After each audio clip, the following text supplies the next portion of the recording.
he's like, oh, maybe I'll consider some Pantheon. They hovered it, but not going to go for it just yet.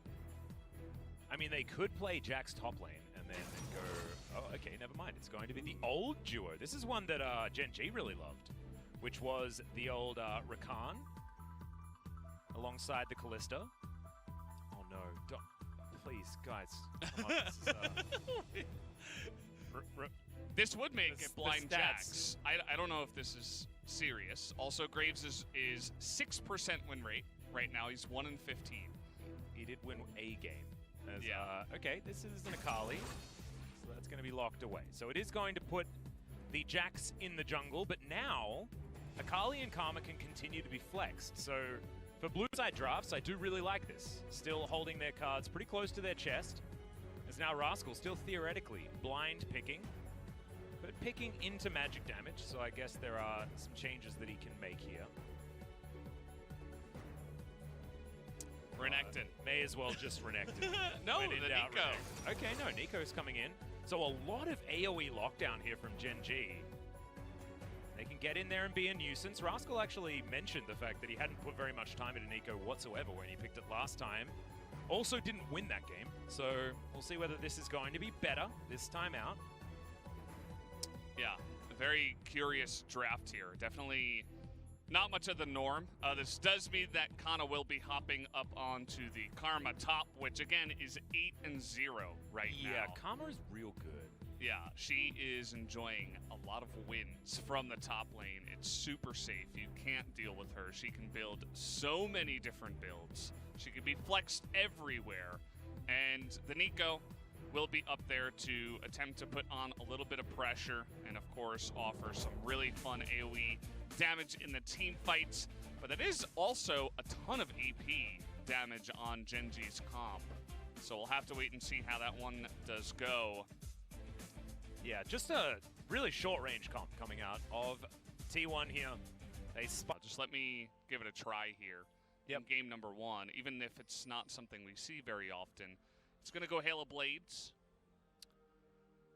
Going to be attacking real fast.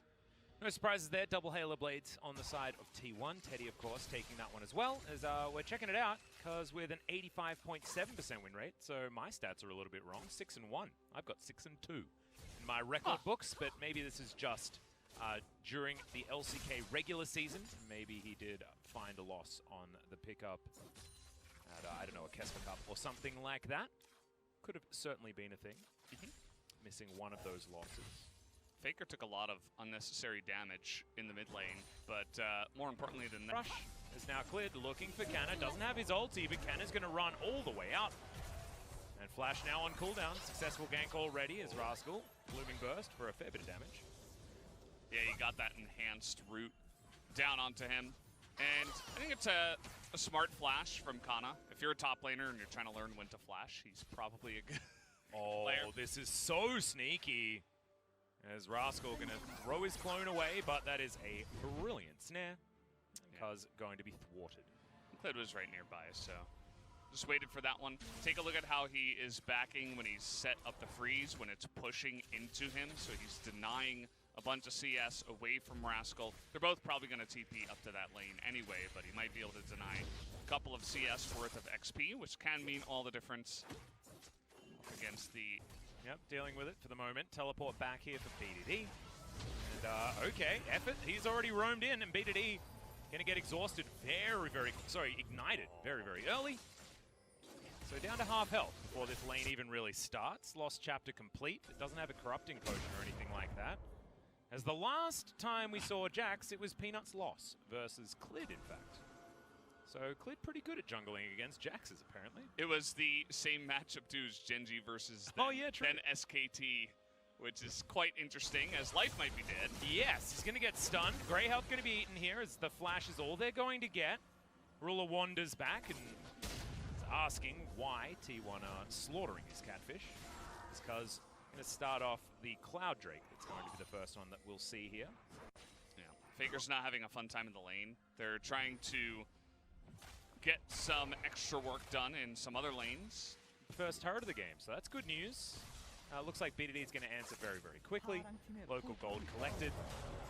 As, okay, Lid's gonna find Canna. Oh, dives on top of him. The Abyssal Voyage comes out. Canna gonna get flashed on. There's the shockwave out of BDD. Life looking to lick him and is gonna do so. And there's first blood at 15 minutes going over to BDD. They're like at the inhibitor turret at 15 minutes, just diving on in. And you can see that T1 are desperately trying to set up the same thing, but the Nico Rascal doesn't get as much out of position. And even then, I mean, you know, the tier 2 up in the top side isn't really as valuable. And you could see that the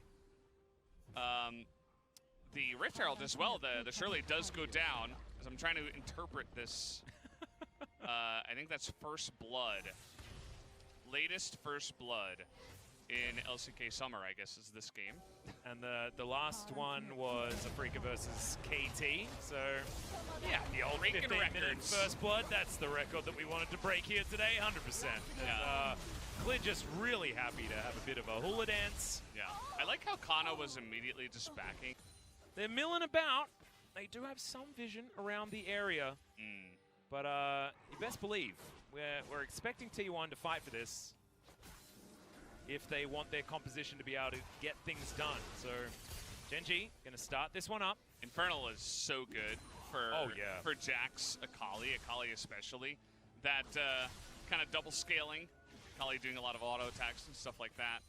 It can be very valuable for the side of T1. Obviously for Genji, they have a nice amount of damage in their comp as well. Faker looking for an angle. Doesn't quite find it. Sky Strike comes down here for Klid, gets himself a little bit of a shield. As Genji continues sweeping up vision here, this control ward in the back of the pit doing work as Faker in flanking position. Rascal just being a little bit sneaky. BDD, watch the orb, pulls it back to himself as, okay, this is, going to reset the Drake. As Klid won't have his ultimate, Faker was looking to come in and go aggressive, and the Dragon is not going to fully reset just yet. Blooming Burst comes in, orb going to be thrown over, there's the Shockwave, lands only onto Cuz. As Teddy pulls Effort back, he dives on in, the Infernal goes over to Genji. As Effort goes golden, Rascal just zoning with the Pop Blossom, and Genji just want to get out, but are they going to be able to as Faker dives on in, gets out again, Klid's going to fall, as now Teddy's going to hop mad into the back line. A double kill already. Life should be going down next, but he's going to flash. BDD also extraordinarily low as the Dissonance, doing a bunch of work. Cuz maybe going a little bit too aggressive, but no, he's going to be rewarded for now as Canna finds yet another kill. Ruler desperately trying to do what he can, but the Shuriken backflip not going to connect from Faker. And that is a great team fight for T1, despite losing out on the Infernal Drake. Yeah, the whole beginning of that looked a little bit shaky. You could see that Genji were fantastically holding a Phalanx and a Concave there around the Infernal Drake, and we thought maybe they were just going to get away. That was close. Okay, Cuz paying attention. He's not shopping. There's no wards there either, so that was just a good read. As we'll take a look here, Genji, they stick around. They're getting flanked a little bit by Faker, who does get into the back line, and it makes this Orianna's life really difficult. So BDD immediately not getting much value. The Pop Blossom kind of misses everyone. And then immediately, they're like, okay, a lot of ults are down. We can begin to just run at them. And Teddy, he immediately takes that opportunity and says, well, thank you very much. Here I go. And hops over like a bunny into the enemy team, just leading the charge. And gets so much value. After this, it's all about just cleaning up. And you can see that BG and Ruler thinking about it, but they get baited into some more. And Faker, maybe if you're defensive rather, to make sure that you're staying alive, and it's harder, even harder, for the enemy to kill you with that nice level lead that you do eventually get when you are fed. And I think we're just going to have another fight here over the Infernal. It's going to be interesting to see how this one pans out. Yep, teleport is going to come in, so 15 seconds to go, and Genji will find themselves grouped up after a teleport from Rascal, who goes back home. Collects next little bit of his build. We'll see what actually he got to put together before this one. Shape Splitter comes through. Rascal just going to chase after Faker there. It's Cuz standing on top of his own control ward. Genji trying to be in position. Is Effort going to get snared? Not going to get punished too much. Genji will be able to grab a Rift Scuttler for that added vision, and now this Drake is going to get started again. T1 a little bit late on this.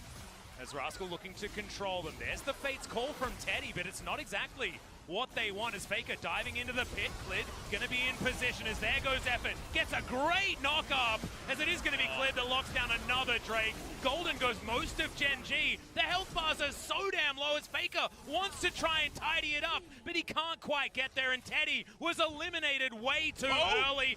In goes Cuz though, and BDD is going to fall. And Cuz is kept alive for so damn long. Teleport from the Ezreal, he will have full health as Clid is gobbled up, and life will keep him alive. Faker trying to go aggressive, but in the meantime, Ruler finds the backline.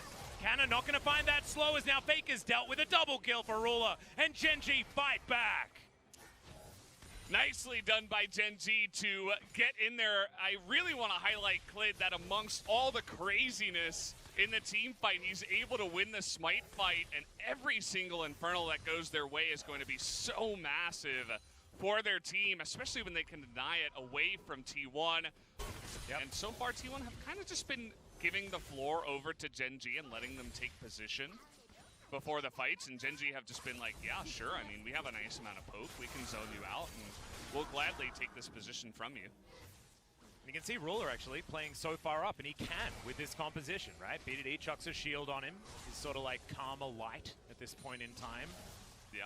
With the Orianna. Doesn't have Athenes or anything like that built up, but still able to offer a lot of support. But with Devour right behind him, I mean, Ruler can step forward, Arcane Shift aggressively, things like that, and try and get pressure onto the T1 members. And there's the Infernal Drake spawning, so Effort going to get caught out of position here from Rascal. Level 10, unfortunately, for Effort, who's going to have to Blast Cone his way out. Clid grabs himself the Rift Scuttler. There is vision in this pit. So T1 will know what's going on, but because he can't get chunked before this particular fight is Teddy. That is not the real Nico, but he does have to respect that. And oh, they're going to dive on forward. Cuz is going to grab it as Teddy. Going to get shockwaved again, but he's still alive. Effort not so lucky. Cuz trying to get out. He will be taken here as Clid flashes on top of him. And Gen G, they may have lost the Infernal Drake, but this could be Baron if they can tidy up here. Canna gonna go down. All of that support for Teddy's gonna go missing. Might find himself safer now that he is underneath that turret, but the rest of his team can't say the same. Faker and Teddy, can they save T1 from the Baron push of Gen G? Yeah, I mean, say what you will about the team fight, but if Cuz did not get that smite, I think the game would just be over from here, because Gen G would have won the fight and the dragon with Infernal Soul, and then eventually take Baron most likely on top of that. So they give T1 a tiny little chance, I'll say. That's what I'll give them from. He's been eliminated at the beginning of the last couple of team fights and hasn't been able to get anything done. And BDD now with the Rabbidan's Death Cap, that's going to make Ruler even stronger. Now 3 items on this Glacial Augment. Nico, who's going to be able to just completely control the battlefield. It's an awful experience trying to team fight as Teddy against this Gen G comp with the Nico there. Because she just slows him down, that's going to slow his attack speed. Like, this does not feel great as Ruler dashing on forward looking for Teddy, but Teddy hopping around that martial poise. Teddy does feel like one of the only hopes left available to the side of T1. Sakali, again, we questioned the pick, and it's, even if it got ahead, I wonder how much efficiency it would have gotten, effectiveness in this game, how well it would have done. I'm just not sure, I mean, because Gen G could have easily itemized the same way. Well, double siege minions now, and this composition is so low range, they can't do anything against the siege. This was always going to be a problem. That's why this comp is so hard to play as the game goes on. And Gen G just, they walk forward. They're like a juggernaut. It's so funny because that's what we used to call T1 as a team. Doesn't feel the same way anymore as Clid moving down towards the bottom side. Ruler just inside the T1 base. And it just feels like T1 don't have all that much left to try and hold on to this game. Cuz tagged by the W there from Ruler. But it's just, it feels so easy for Gen G just to walk on over and take anything that they want, as the Baron eventually is going to wear off. It's not a bad power play in the end. Now Rascal thrown around his Super Soaker. Teddy slowed down, and there's the Fate's call. T1 looking to try and put on the pressure, as there's the Devour. And 1% life. Not going to be too worried as Faker immediately goes golden. Pop Blossom finds no value. There's a good flank from Cuz, and this might be the team fight Teddy can look for. Ruler still extremely healthy as Teddy understands that he has to take this game into his own hands, but can't quite make it work. Cuz going to get kited there by Rascal, as it's just Cuz an effort to try and hold on to this one. Faker also getting himself back to base, and Gen G hold themselves together and are able to take down yet another inhibitor. That was a really nice engage from the side of T1. You really got to hand it to them from behind. They found a way, and they finally made that Fate's Call with the Rakan really get some value. It forced the Devour out really early on onto the Orianna, which isn't necessarily the person you want to use it on. You want to allow Ruler to continue to just rule by himself. But he was still untouchable. Even besides all that, there was a big backline dive by the side of T1. And from that team fight, they're going to try to roll into this Infernal and take it away real quick. I think they should be able to. Yep, they got some spooky ghosts. Oh my god, live! Oh, that was it. I think it was with a smite from his unsealed spellbook, but the range may not have quite been enough as Faker is going to execute Rascal. But Ruler will have an arcane shift, and that's all he's going to need to be able to take down Faker from the mid lane. Gen G just stealing that Infernal Soul from right under the noses of T1, and if it wasn't over already, man, that's got to do it now. Yeah, that's a really big blow to the game and also their mental in this one. I mean, that's not going to be easily taken down. Now the 7-0 Ezreal has Infernal Soul. On top of everything else, they're going to try to get him here. Well, there's the Fate's Call. Ruler says, no, doesn't really want to have anything to do with that, as Teddy's going to get tagged. Effort looks for the charm. He's going to charm up Ruler just for a little while, but he decides that he wants to go aggressive after that. Remember, this is with an Infernal Soul. You can see him proccing his brilliant shockwave out from BDD. Only onto a single target, but it's the only target that's capable of doing damage here in these team fights. And now, without Faker or Teddy, Gen G are going to push in and probably just win this game. Yep, that should be it. We do have the Super Minion, although they're going to try to make their way in here with 3 members and hold the Phalanx, but we'll see what they can do. Cuz looking for the counter-strike, but does not get it. There's the ulti from Klid's going to shut down the turret. It's going to get deleted, and the Nexus is going to follow suit. Effort finds a grand entrance to knock up onto the bear, but immediately he's going to go down. Faker has respawned. He goes golden, but now it's Ruler. Triple kill instantly. That's the Quadra. A delayed pentakill in the end for good old Ruler. Actually, no, BDD managed to get the last one with the shockwave, but still, damn good play out of the AD carry from Gen G, and they do strike back and find that coveted win over T1. Remember, it's not been since 2018 that they could do this, and now they're 1 game away.